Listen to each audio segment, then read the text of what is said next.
夜幕之下的九江迎来了土康足球队主场不战南昌队的赣超足球比赛。庐山脚下的东林大佛在俯视着红尘，俯瞰着众生。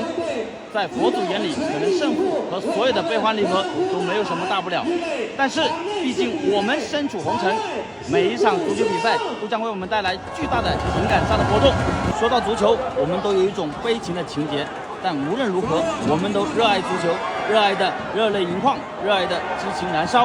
足球有时候就像生活一样，可能不像你想象的那么好，但是也不会像你想象的那么糟。人的脆弱和坚强，有时候甚至超过了自己的想象。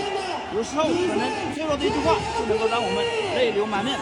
有时候你会发现自己咬着牙，却走过了很长很长的路。这就是